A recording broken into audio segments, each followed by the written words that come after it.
आपकी भी सलाह लेंगे, आप निश्चित रहें, सबकी सलाह लेंगे। माननीय सदस्यगण, देश में मादक द्रव्यों के सेवन की समस्या और इस संबंध में सरकार द्वारा उठाए गए कदमों के बारे में चर्चा में श्रीमती हर्षमिता कौल बादल, श्री पीवी मिथुन रेड्डी, श्री गुरजीत सिंह ओजला के नाम से ध्यान आकर्षण प्रस्ताव सूचीबद्ध है। विषय के महत्व को देखते हुए और कुछ माननीय सदस्यों ने इस पर बोलने की इच्छा प्रकट की है। उनका सुझाव था कि चूंकि ध्यान आकर्षण प्रस्ताव के प्रारूप में ऐसा संभव नहीं है, इसलिए मैं सदन की सहमति से सूचीबद्ध इस चर्चा को नियम 193 अधीन चर्चा में परिवर्तित कर रहा हूं, ताकि अधिकाधिक सदस्यों को इसमें भाग लेने का अवसर मिले। मुझे आशा है सदन की सहमति होगी और एक सार्थक चर्चा होगी। लंच के बाद लिया जाएगा। शून्यकाल, श्री मनोज तिवारी जी। माननीय अध्यक्ष जी, आपको बहुत बहुत धन्यवाद। मैं आपके माध्यम से सदन का ध्यान झारखंड में स्थित जैन समाज के पवित्र तीर्थ क्षेत्र श्री संवेद शिखर जी की ऊपर आए एक संकट की ओर दिलाना चाहता हूं। अध्यक्ष जी, झारखंड सरकार के एक निर्णय से संवेद शिखर की शुद्धता और पवित्रता को एक बड़ा खतरा पैदा हो गया है। झारखंड सरकार ने वन्यजीव आवरण और इको फ्रेंडली जोन घोषित करके इस संवेद शिखर को पिकनिक स्थल बनाना चाहती है। इससे श्रद्धालुओं को भविष्य में परेशानी का सामना करना पड़ेगा। अध्यक्ष जी, आपके ध्यान में लाना चाहता हूं कि इस संबंध में एक मांग पत्र भी श्री दिगंबर जैन समाज रजिस्टर नवीन शाहदरा की ओर से मुझे प्राप्त हुआ है।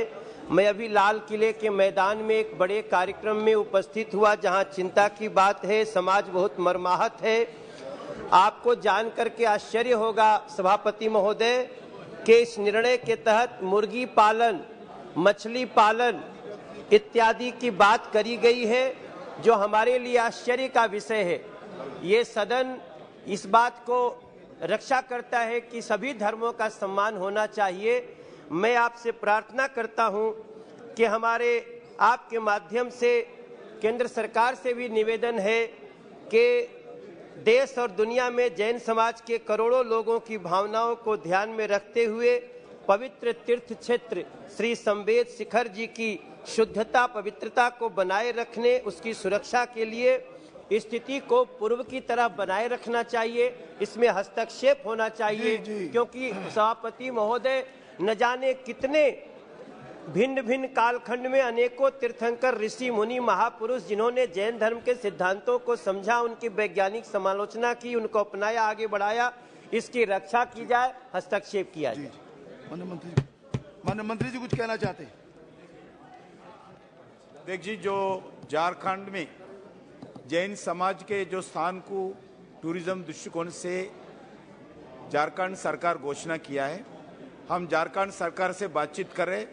भारत सरकार के ओर से, टूरिज्म डिपार्टमेंट की ओर से हमारा कोई रोल नहीं है, हम कोई घोषणा नहीं की है। हम पूरा रिलीजियस के सभी वर्गों के लिए हम सेंटिमेंट को मान्यता देती है, हम रिस्पेक्ट करते हैं। हम जरूर जो सदस्य पूछे हैं, क्योंकि देश भर में बहुत बड़ा आंदोलन इस विषय पर चल रहे, इसलिए मैं आपका अनुमति से बताना चाहता हूं। श्री निहाल चंद चौहान जी। धन्यवाद सभापति जी। सभापति जी, मैं केंद्र सरकार का ध्यान मेरे लोकसभा क्षेत्र श्री गंगानगर के हनुमानगढ़ में HPCL का डिपो जो सन 2000 में बंद कर दिया गया था, मैं उसकी तरफ दिलाना चाहूँगा। सभापति जी, पूरे हिंदुस्तान में सबसे ज़्यादा महंगा पेट्रोल और डीजल आज है तो मेरे श्री गंगानगर में है। आज पेट्रोल के भाव 114 रुपये और डीजल के भाव 99 रुपये हैं। सबसे महंगा पेट्रोल डीजल पूरे हिंदुस्तान के अंदर अगर है तो श्री गंगानगर में है। पंजाब में 97 रुपये पेट्रोल है और डीजल का भाव 86 रुपये है, क्योंकि वेट का फर्क है। और पूरे भारतवर्ष में सबसे ज़्यादा वेट पेट्रोल और डीजल पे कहीं है तो 31.4% राजस्थान में है और पंजाब में उसका वेट 13% है। आपने हरियाणा विषय बदल दिया है? नहीं, मैंने चेंज करवाया था। हाँ, अच्छा, ठीक है, ठीक है। पूरा वेट सबसे ज्यादा अगर हिंदुस्तान में कहीं है तो वो वेट राजस्थान में है, वो 31.4% है। और मैं आपके माध्यम से मैं सरकार से आग्रह करूंगा कि जब पड़ोसी राज्यों में पेट्रोल और डीजल के भाव में कम हो और अगर एक स्टेट में अगर भाव ज्यादा हो तो स्टेट की क्या हालात होती होगी, वहाँ के किसानों की क्या हालात होती होगी, यह मुझे कहने की जरूरत नहीं है। क्योंकि इतना बड़ा एक भाव का अंतर, पेट्रोल और डीजल के पड़ोसी राज्यों के भाव का अंतर 17 रुपए प्रति लीटर के भाव से फर्क है। तो मेरा आपके माध्यम से केंद्र सरकार से आग्रह है कि राजस्थान में जो 31.4% वेट है उसको भी वेट घटाने के लिए आग्रह मैं सरकार से करूंगा। मेरे लोकसभा क्षेत्र में HPCL का डिपो जो हनुमानगढ़ में बंद किया गया था वो शहर के बिल्कुल बाहर फिर भी बंद कर दिया, उसको पुनः चालू कराया जाए। और मैं केंद्र सरकार से यह भी आग्रह करूंगा कि पेट्रोल के डीजल के भाव में जब समानता होगी, जब वो GST में शामिल होगा तो केंद्र सरकार उसको GST में भी शामिल करने की कार्रवाई करें। बहुत बहुत धन्यवाद सभापति जी। सुश्री भावना पाटिल जी। धन्यवाद सभापति जी। मैं प्रधानमंत्री जी का अभिनंदन उनको करना चाहती हूँ, धन्यवाद देना चाहती हूँ कि प्रधानमंत्री आवास योजना जो 22 तक थी उसे 24 तक बढ़ाया गया है। उसी के साथ साथ ये जो प्रधानमंत्री आवास योजना है वो गरीबों के लिए है, जिसके पास में पक्का मकान नहीं है उसके लिए है। और वैसे भी हम कहते हैं कि रोटी, कपड़ा और मकान, तो मकान देना हमारी जो प्राथमिकता है गरीबों के लिए, उसमें जो थोड़ी तफावत है, जो राशि हम प्रधानमंत्री आवास योजना के लिए शहरों में देते हैं उसमें 2,67,000 रुपए हम उनको देते हैं और ग्रामीण में 1,30,000 का ये राशि है।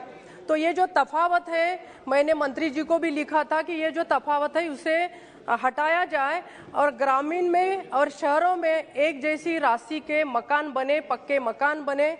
क्योंकि मोदी जी की सरकार है तो सब मुमकिन है। तो मैं चाहती हूँ कि गरीबों के लिए जो हमारा ध्यान गरीबों के ऊपर है उसको और अच्छी तरीके से हम देखें, उनको फंड का आवंटन करें। और सर मैं उसमें एक बात बताना चाहती हूँ कि SC ST के लिए तो आवास योजनाएं भरपूर संख्या में दिए जा रहे हैं। OBC जो है उसमें करीबन 50% लोग हैं जो OBC में है, तो OBC के लोगों का जो कोटा है वो राज्य सरकारों को लिख के उसमें भी बढ़ोतरी करनी चाहिए। ये मेरी आपके माध्यम से मांग है। और सर ये हमारी जिम्मेदारी थोड़ी ज्यादा ही बड़ी है क्योंकि आज महाराष्ट्र में जो नगर पंचायत के रिजल्ट आए हैं, देवेंद्र सरकार और शिंदे सरकार के इस सरकार में हमारी जो संख्या बढ़ी है, बहुमत हमें वहां पर मिला है, तो हमारी जिम्मेदारी और बढ़ी है। तो मैं चाहती हूँ कि इसको अच्छे तरीके से लागू किया जाए, उसको बढ़ाया है, लेकिन इसमें जो राशि है वो राशि बढ़ाई जाए, ये मेरी आपके माध्यम से मांग करती हूँ। महोदय, मैं आपके माध्यम से एक महत्वपूर्ण विषय की ओर सदन का ध्यान आकृष्ट करना चाहता हूं। राष्ट्रीय मानवाधिकार आयोग ने राज्य सरकार को, बिहार की सरकार को सूचना दिया है कि जो छपरा में जहरीले शराबों से जो मौत हुई है उसकी जांच राष्ट्रीय मानवाधिकार आयोग करेगा। ये राष्ट्रीय मानवाधिकार का कहां से मामला आ गया? जो संवैधानिक संस्थाएं, उन संस्थाओं का जिस तरह का दुरुपयोग किया जा रहा है, ये दुरुपयोग नहीं होना चाहिए। और अगर राष्ट्रीय मानवाधिकार आयोग जांच कर रहा है, कर्नाटक की जांच क्यों नहीं कर रहा है? मोरवे में पुल में 142 लोग मर गए, उसकी जांच क्यों नहीं हो रही है? इसलिए ये संवैधानिक संस्थाओं का श्री TR बालू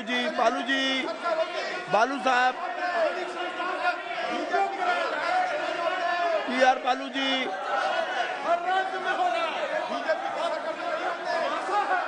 श्री अधीर रंजन जी बोलिए। सर, बिल्कुल सही सर। मैं एक दूसरे मुद्दे पर आना चाहते हैं सर। सिर्फ मुद्रास्फीति के कारण सारे हिंदुस्तान में पशु आहार जो होते हैं, पशु आहार की दाम में बेतहाशा इजाफा हो रहे हैं। आज सुबह भी सदन के अंदर पशु के बारे में चर्चा हुई। सर मैं आप लोगों को साथ साथ सदन को जानकारी देने के लिए कह रहा हूं कि आज पशु चारा जिसमें 27% बढ़ोतरी हुई है मुद्रास्फीति की, जैसे manufacture of prepared animal feed 7.76% बढ़ोतरी हुई है, जैसे गोला एंड सिमिलर कैटल फीड 11.59% बढ़ोतरी हुए हैं, राइस ब्रांड एक्सट्रैक्ट 36.28% बढ़ोतरी है। सर मेरे कहने का मतलब यह है, जिस सरकार गाय को सामने रख के सियासत करते हैं उस सरकार की जब जमाने में देखिए आज पशुधन पशु आहार की इस तरीके से दामों में इजाफा हो रहे हैं। सर जब मनुष्य के संपर्क होते हैं, हिंदुस्तान दुनिया में भूखमरी की सूची में एक सर खत्म करने दीजिए सर खत्म करने दीजिए सर। इसलिए हमारे नेता राहुल जी सर भारत जोड़ो यात्रा में शामिल हुए, उनकी नेतृत्व में I joined with Rajiv Sautri to associate this subject matter. Sir, there are 10,000 manufacturing units in Tirupur, and more than 6 lakhs workers are involved in manufacturing units, and this matter is not at all heard by the BJP government, because they are already reeling under severe pressure.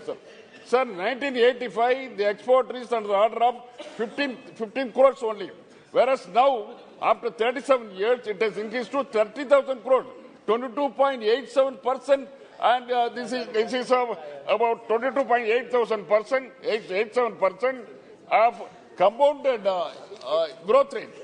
Sir, actually the cotton production in Tamil Nadu is 3 to 5% only, whereas the demand is 120 lakhs bales, whereas the production is 3 to 5 lakhs bales only. See, the demand supply ratio is very huge. That is why the Textile Association wants to have the duty concession. What is the duty they have imported? Import duty is 11%. But invariably they have to import the cotton, then only they could manufacture and compete with the rest of the countries, not only the rest of the other countries also. So what is happening? They are not listening to the voice of the unit. The units of more than 10,000 units are suffering. And knitwear industries facing severe threats, and they are about to close because of less booking orders, delay in receiving payments, non-acceptance of booked orders, deferment of shipment also. So because of these things, industry is suffering like this. What is the difference? So last year, when compared to the last year export and sales, sir, I will conclude, sir. In last year, in July also, July 22, last year July and July 22, when they compare, it is minus 0.6%, the export. It is a negative impact, sir. Negative impact is there, sir. In August, it is minus 0.34%. In September, it is minus 0.18. It is increasing. Negative impact is increasing. That is why they want to have, on cotton, the import duty should be waived off. Okay. It should be. Shri Saptagiri Ulaka ji. Sir, the industry should be given 5%. Sir, RBI should be. Shri Saptagiri Ulaka ji. Sir, RBI should be instructed to see that आप शुरू कीजिए ना। Thank you, Chairman, sir. Thank you, Chairman, sir, for giving me this opportunity to raise an important issue under 0 hour. Sir, I would like to highlight a particular college, Vikramdev College in Jaipur. Jaipur is one of the largest city in southern Odisha, catering to the education need of undivided Koraput district of Malkangiri, Navarampur, Koraput and Raigada. Sir, VD College was established in July 1947 under King of Jaipur, Rajshri Vikramdev Varmaji, and it was upgraded to Autonomous College in the year 2005. Sir, around 4,000 students are studying in this particular college, having 19 undergraduate honors and 16 postgraduate courses. Sir, is affiliated to Berhampur University. Since being the oldest education hub of South Odisha, and given that we are primarily tribal-dominated districts, I would request the government that they upgrade Vikramdev College to an affiliating university. The college has adequate infrastructure, the people, the students, the teachers, they are very much willing to do it. All the people, undivided Koraput, this is a demand of the people. It will be a fitting tribute to late Maharaja Vikramdev Verma for his dedicated service to the poor. Sir, I humbly request you that Vikramdev College should be affiliated to an university. At the same time, sir, the Kendriya Vidyalaya in Jaipur, everything has been completed. We are just waiting for a nod from the ministry to start Kendriya Vidyalaya Jaipur. The temporary institution has also been set up. So I would request also that the Kendriya Vidyalaya in Jaipur be established at the earliest, sir. Thank you for giving the opportunity.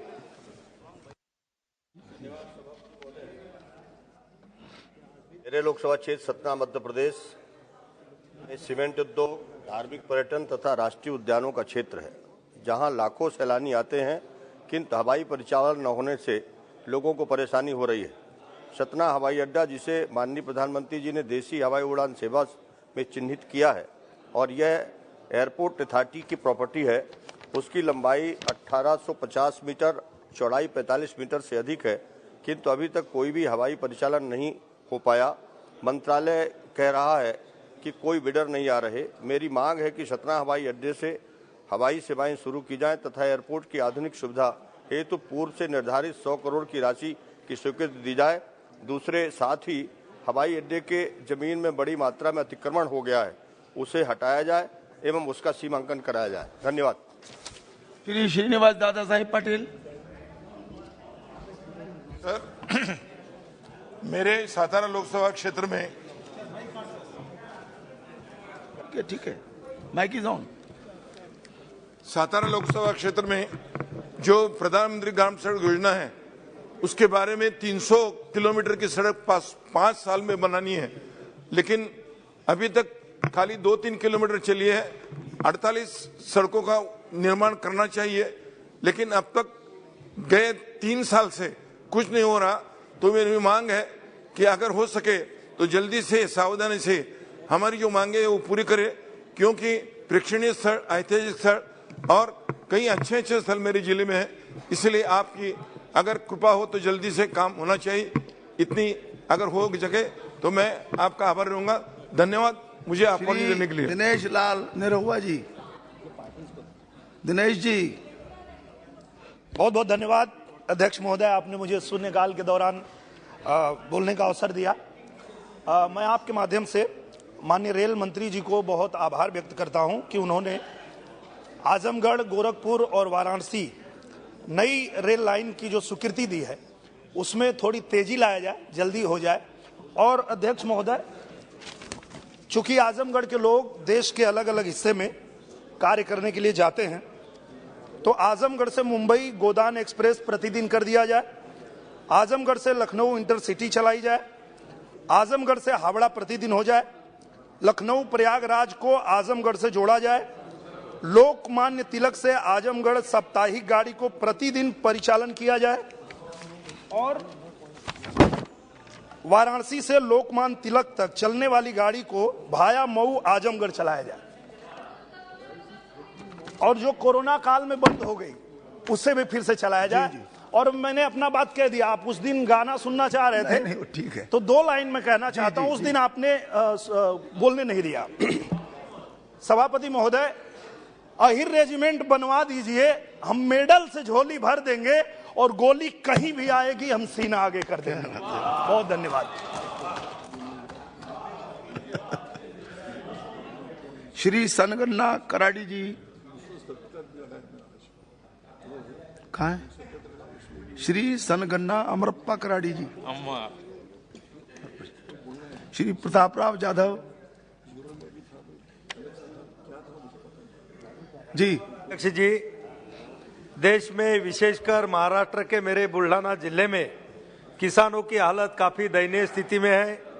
वर्तमान में बैंकों से जो कृषि संबंधी ऋण दिया जाता है उसमें बैंकों ने सख्त नियमों के कारण किसानों को अत्यधिक समस्या का सामना करना पड़ रहा है।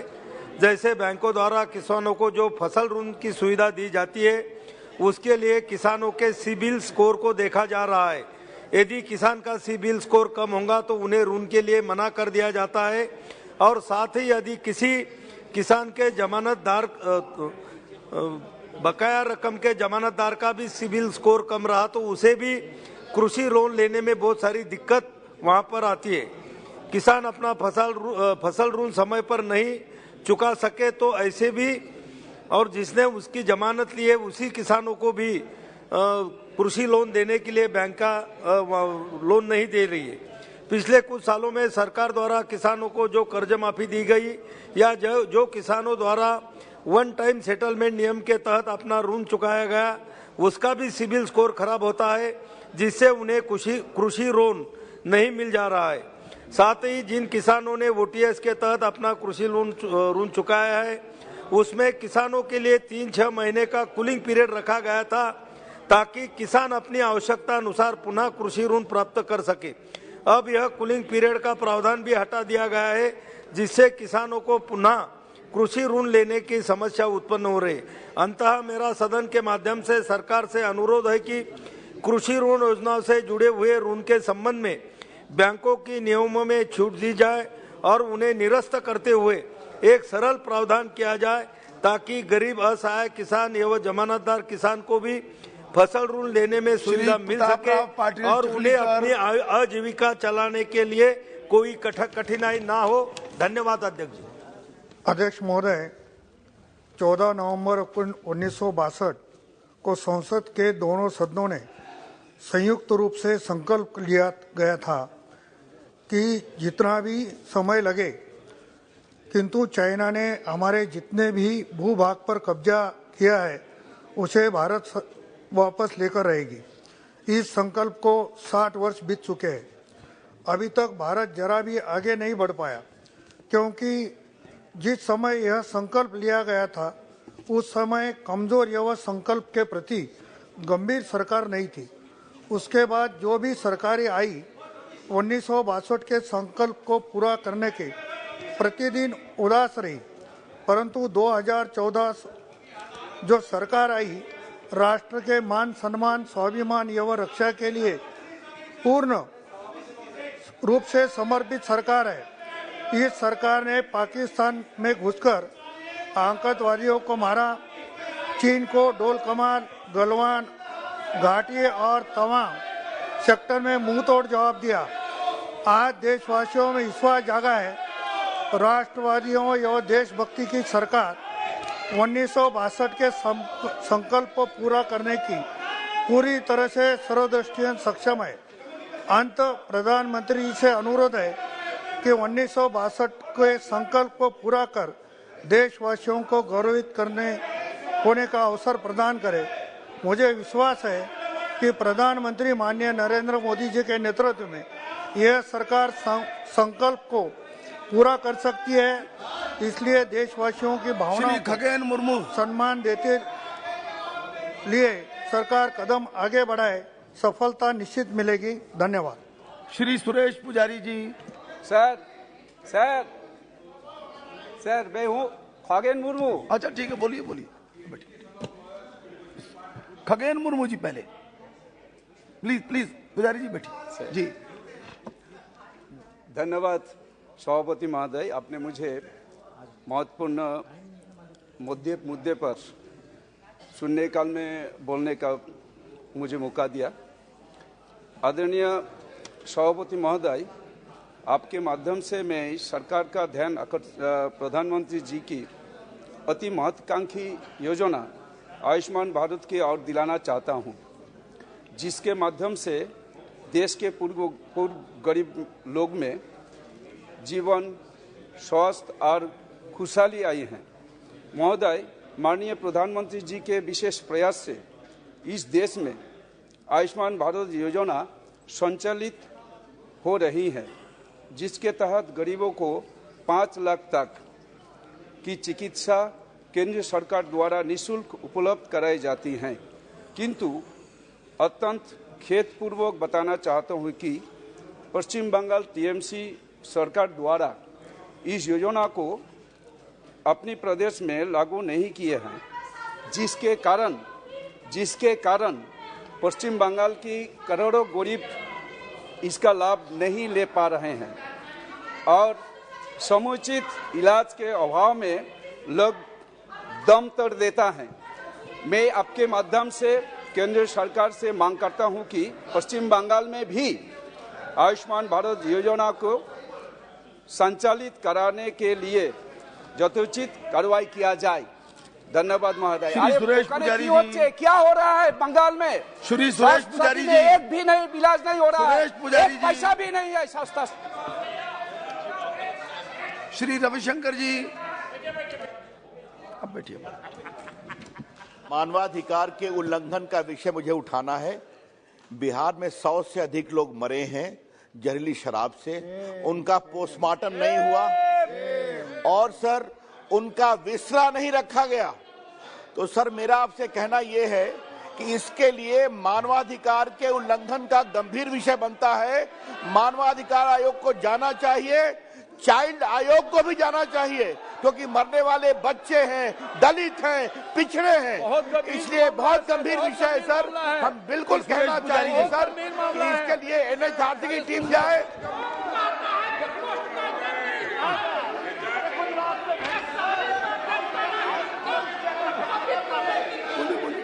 Thank you, President sir. मरे हुए लोगों को।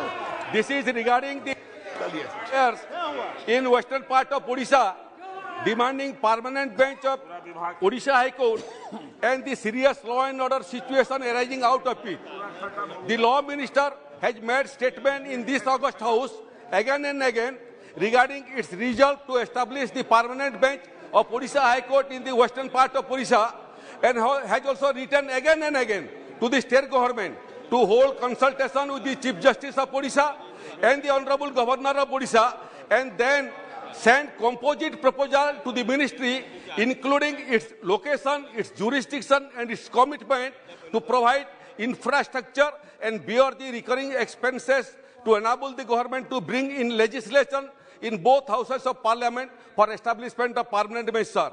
In this connection, the delay and the lack of commitment by the state government in either holding consultation with the Honorable Chief Justice or the Governor has led to a situation of serious law and order and arrest of dozens of lawyers. Dozens of lawyers are already behind the bar. The Bar Council of India has suspended the license of 43 lawyers. So, sir, my prayer is that in the meantime, I came to learn that the lawyers were assaulted by the police while they were in the police lockup. So I request the Honorable Law Minister of India to kindly intervene in the matter, take up the matter with the state government, the Honorable High Court and the Bar Council of India, and address the problem and resolve the issue as well as the deadlock arising out of it, including direction to the National Human Rights Commission to inquire into demand for Numaligarh Refinery Limited in Assam to be elevated from its present Category 1 Mini Ratna status to Navratna status. This refinery was set up after the historic Assam Accord was signed by the former Prime Minister, Shri Rajiv Gandhi. And to those who ask what the Congress party has done for the Northeast, they should study their history better. Sir, Numaligarh Refinery has been generating record earnings. Profit after tax in 2021 was rupees 3,562 crores. It ranked 18 amongst all central public sector enterprises in both gross revenue and net profit. Therefore, I urge you that the Department of Public Enterprise should elevate the status of Numaligarh Refinery to Navratna status. Ministry of Petroleum has already recommended.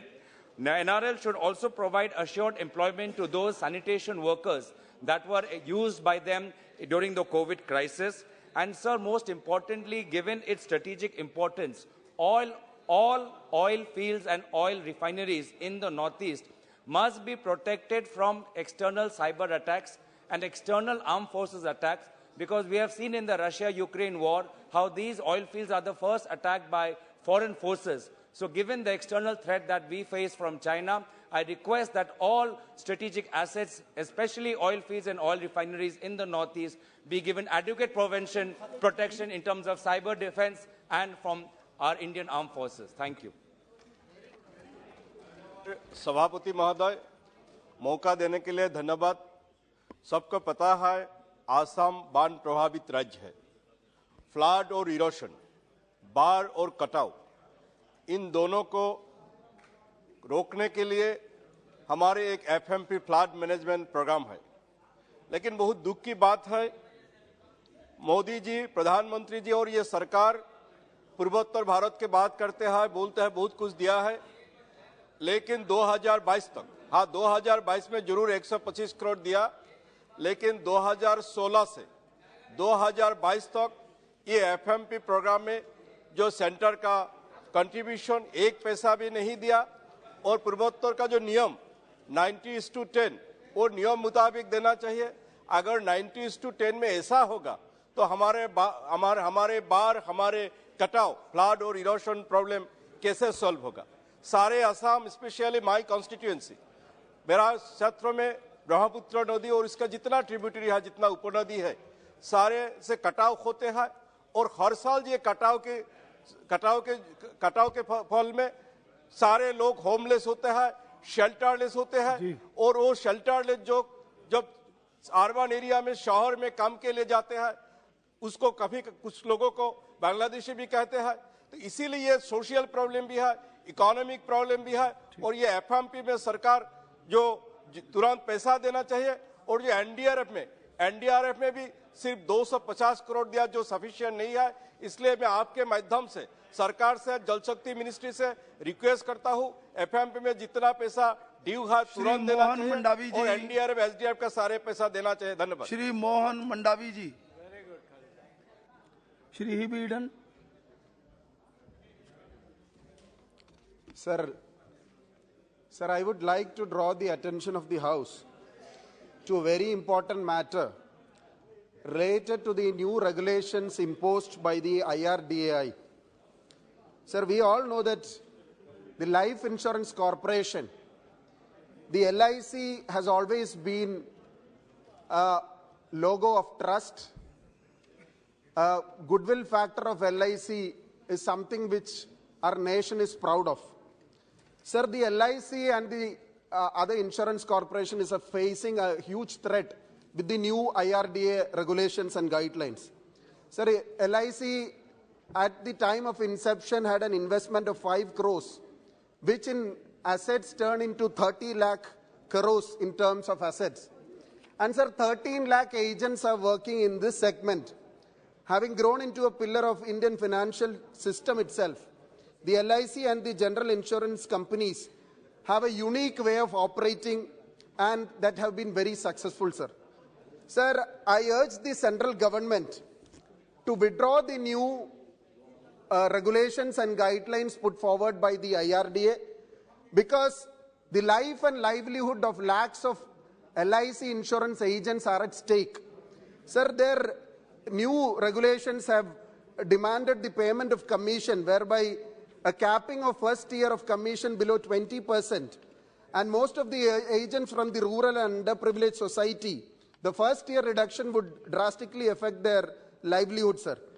Sir, if these the new regulations are in place for helping the private insurance companies of this country, the private insurance and the corporatization of these companies would destroy the life insurance corporation, which is a goodwill factor of a company which has served the nation. So I urge the government to withdraw the new policy, sir. Sir, we associate. Thank you very much, sir. Sir, we associate. The ASHA workers in the health sector, working in the health sector in our country are experiencing a lot of difficulties. The government used to engage them as part-time staff, but now it has become full-time work. ASHA workers play a major role in the immunization of children, running the lifestyle disease clinics and attending vet duty, primary and secondary palliative, sub-center level meetings, panchayat level meetings, nutrition class, meetings for mothers, ward level review meeting, COVID vaccination, besides infectious disease prevention activity, chlorinization, home visit to give medicine to TB patient. But sir, currently the ASHA workers are getting only 6,000 rupees from the state government, and additionally 2,000 from the central government. So the statutory minimum wage of rupees 700 per day is not granted to ASHA workers, nor are they covered by the Provident Fund and the ESI scheme. Sir, I urge upon the government that urgent action may be taken to designate them as state government employees, to absorb them to health departments after 5 years of service, and to either substantially increase the incentive rate or grant an honorarium of 50,000 rupees per month to ASHA workers. Thank you chairman साहब।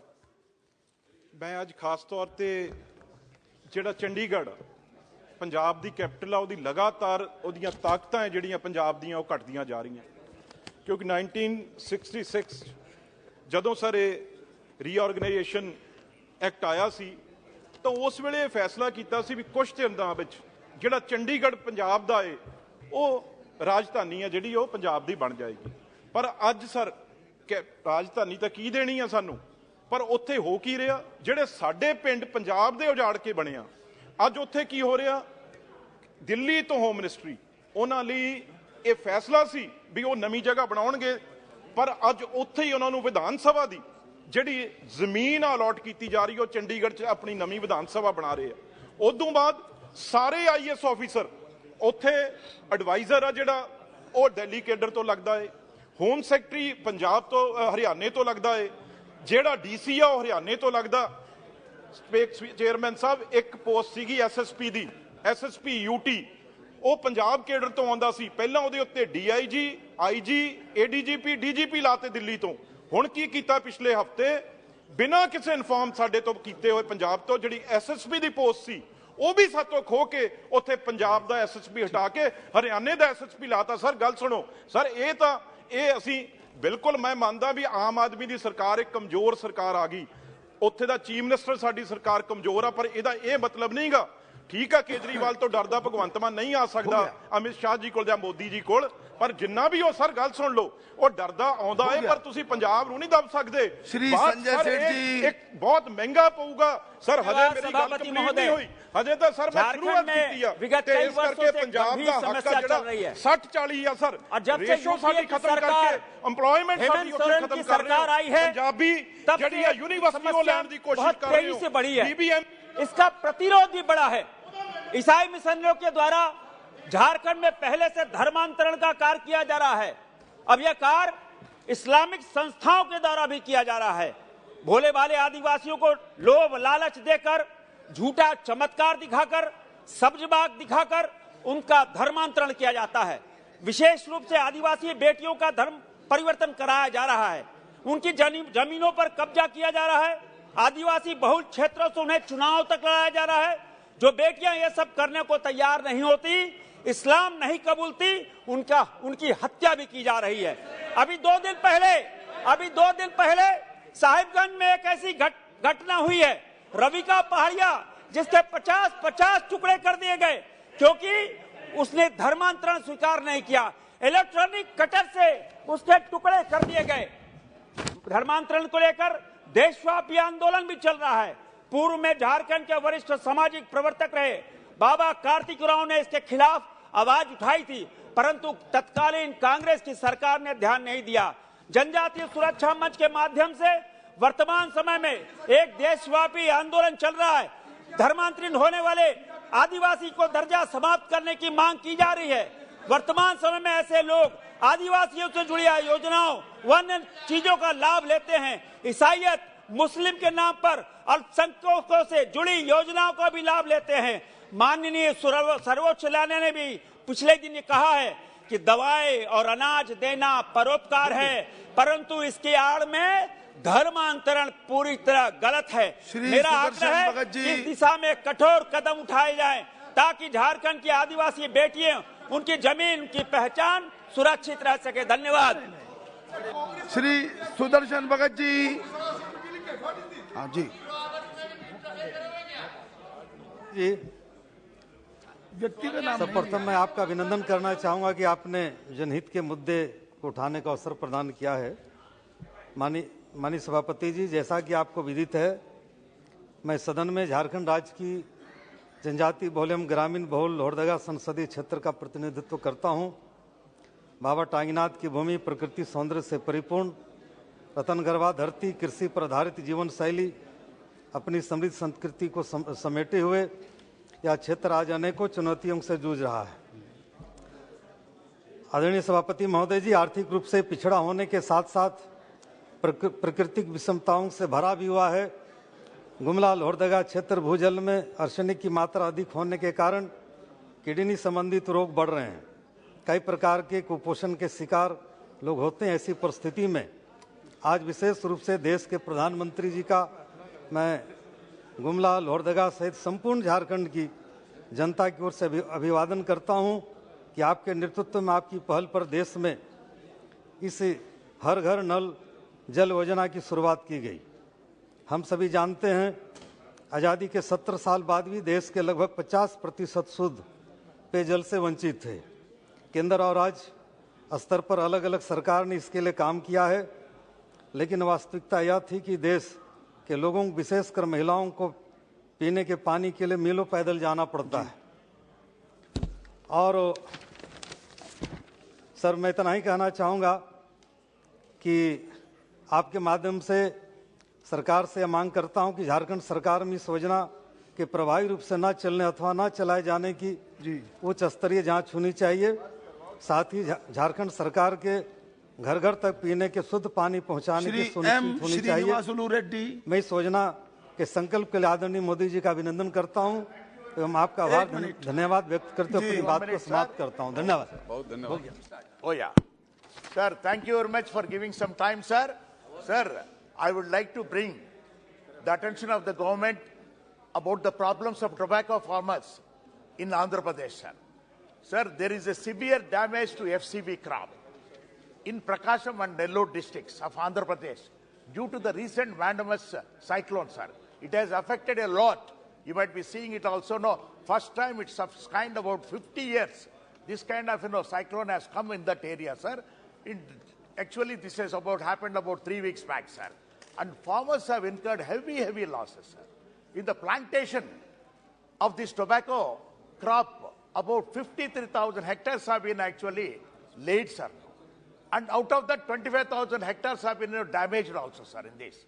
I request the Honorable Commerce Minister to appoint a team for the survey of losses to the FCB crop, sir. And also requesting for reschedulement of crop loans with 100% interest subvention for 5 years, prompt payment of incentives and sanction of fresh loans by bank, as it is a severe natural calamity, sir. I request, sir, 1 second. I request Honorable Commerce Minister for sanctioning interest-free loan of 50,000 rupees per bond by tobacco board, sir. Payment of compensation of 20,000 per acre for tobacco farm. सभापति महोदय, बिहार सरकार के गलत शराब नीति के कारण जहरीले शराब पीने से सारण जिला के मसरख, इसुआपुर और अन्य प्रखंडों में सैकड़ों लोग मर गए हैं और सरकार उन्हें मुआवजा देने के जगह वहां खिल्ली उड़ा रही है। वहां मुआवजा देने के जगह सरकार सही आंकड़ा न आए इसके लिए प्रयास कर रही है।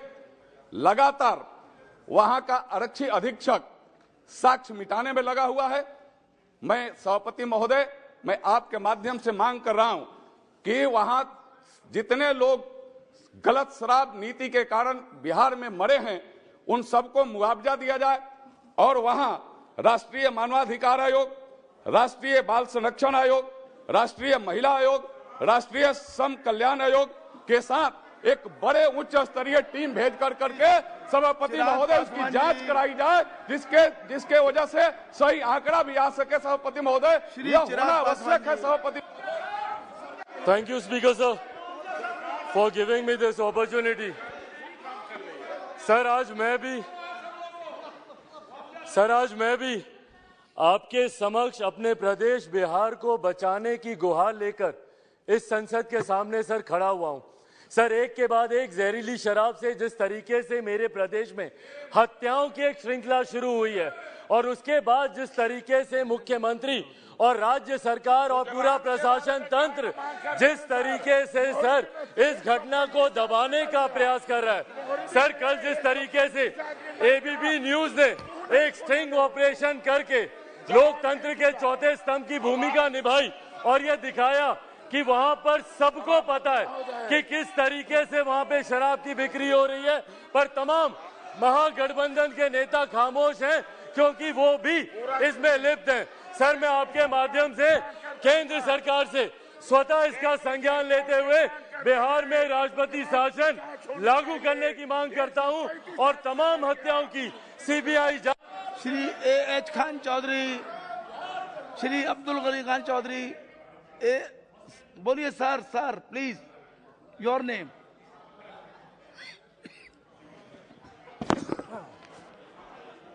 Sir ji, I wish to draw your kind attention towards the issue what's most important related to my parliamentary constituency of Malda and part of Murshidabad.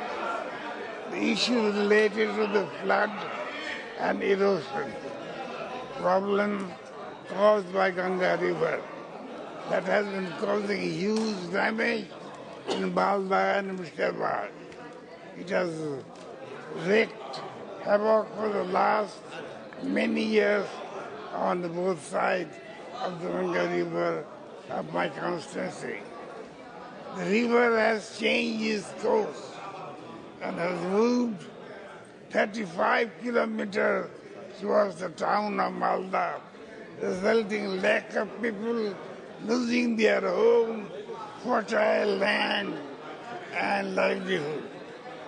The area affected by erosion is very densely populated areas in Murshidabad, in Shamsherganj, Dhulian, Husseinpur, Jara and Nimtita. In Malda, Butni, Manikchak, Vidnagar, Gopalpur, all these have been completely wiped out. The big, massive buildings all have gone into the river. People of these areas are homeless, no food, no money.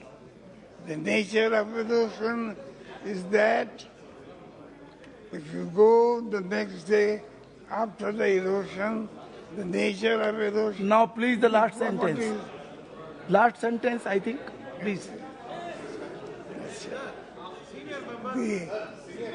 The UPA government considered it a natural disaster and government did the best along with the state government. The present central government only takes 12 kilometers from Farakka, and beyond that, the state government is supposed to look after. The state government doesn't have the fund, neither the capacity to do it. Okay. So the central government and the state government will have to come forward jointly in a big way to solve it. Okay, thank you. सभा की कार्यवाही दोपहर 2 बजे तक के लिए स्थगित की जाती है।